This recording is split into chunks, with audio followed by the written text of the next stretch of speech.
Rod MacBeth and the Tri-City Morning Show.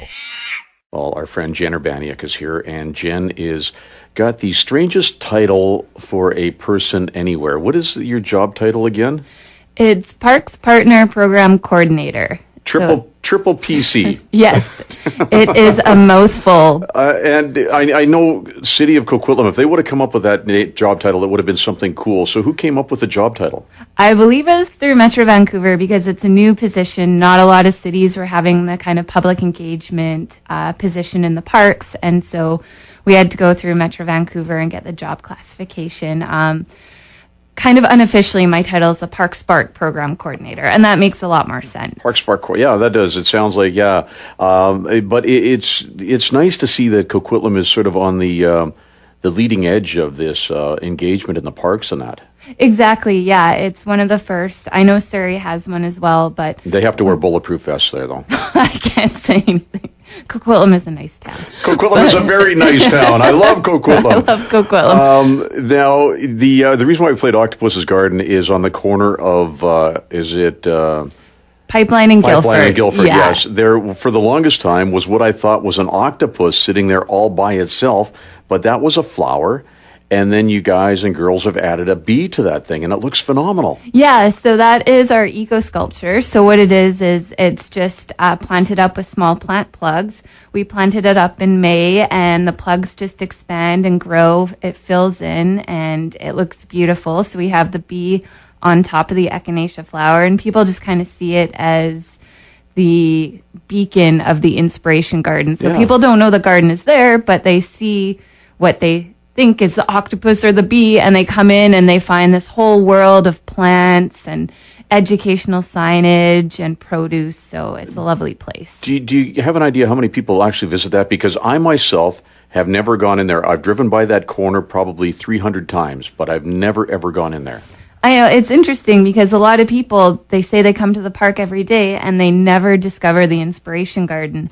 And so we get a lot of feedback saying, I never knew this was here. I can't believe this is here. It's beautiful. So I think on a busy night, I think it's about in the hundreds, people just passing through, looking through, and there's people discovering it every day. And it's just all such a fantastic part. It's all part of the town center park. You've got the soccer fields and the all-season fields over there.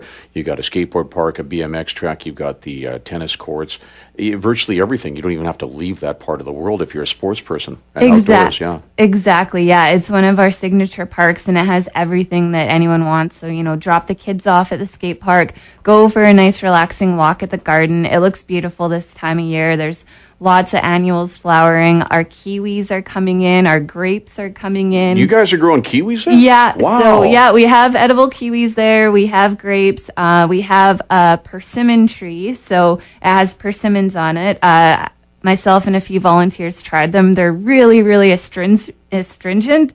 So we don't donate those to the food bank, but if anyone's brave enough to come down and try it, they can try a persimmon from our tree. Well, I think if you're brave enough to eat kale, you might want to try the persimmon too. Yeah, I know. I have so much kale in my garden right now, so we've just been experimenting with kale. The only way to eat that is actually grind it up and put it in a drink, because to me it tastes like eating dandelions.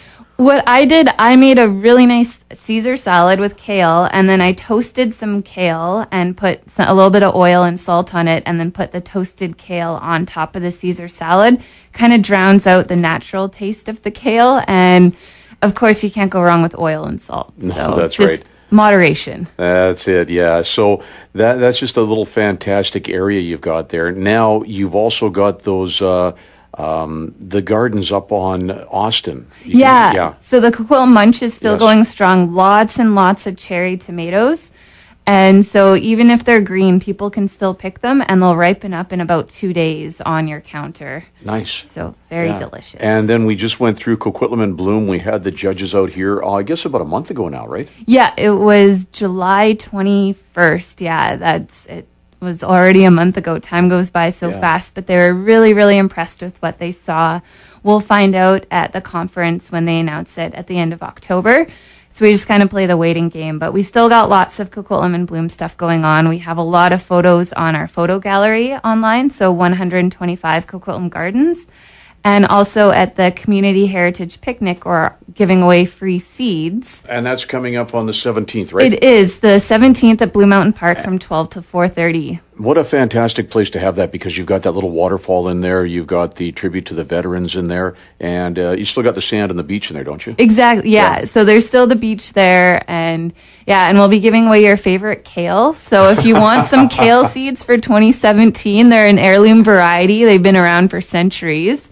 So, and we also have a lettuce that we're giving away too. So. I'll do the lettuce. There you go. See, to me, it's like I said, kale tastes like dandelions. I order a sandwich with kale, and I can just taste the bitterness right there all the time. So it does have a unique taste, but it is really good for you. It's one of the cheapest superfoods. So okay, thanks, Mom. Yes. All right, Jenn Urbaniuk is here, your Park Spark coordinator, which sounds very, very cool, as opposed to the triple P3C thing or whatever it is. Did we cover everything? Yeah, I think the only thing I was also going to say is that the Inspiration Garden, we do have programs coming up in September. So we have 2 in our East Meets West series, which is about Chinese medicine and using herbs for the cold and flu season, which with this rain is coming up, and also about making shampoos and soaps. So really, really interesting stuff. And then we also have our Mason bee course with our Mason bee expert, Pasquale, coming up in October. Now, I heard rumor that we're not allowed to have bees like hives in our home. We can't do any ourselves. They've got to be natural. Is that true in the city of Coquitlam? I'm not too sure about that. Okay. I know there is quite a few regulations. I know some people have them in Poco, and I know one of our business partners with Communities in Bloom has some in a natural area. I'm not too sure of the regulations, but I know for mason bees, because they're not a hive, they nest singly. There's no regulations on that, so that's a really, really easy way to get started. And as we all know, bees are the lifeblood to our ecological system. Without the bees, we wouldn't have half of the stuff we have now. Exactly, yeah. And with the Inspiration Garden, we've slowly been building our populations up over the years. We're always planting more flowers that bloom throughout the year. So in early spring, when our mason bees are out, we have lots of flowers through until the end of October. Okay, just before we let you go, what does a mason bee look like as opposed to a wasp or a honeybee?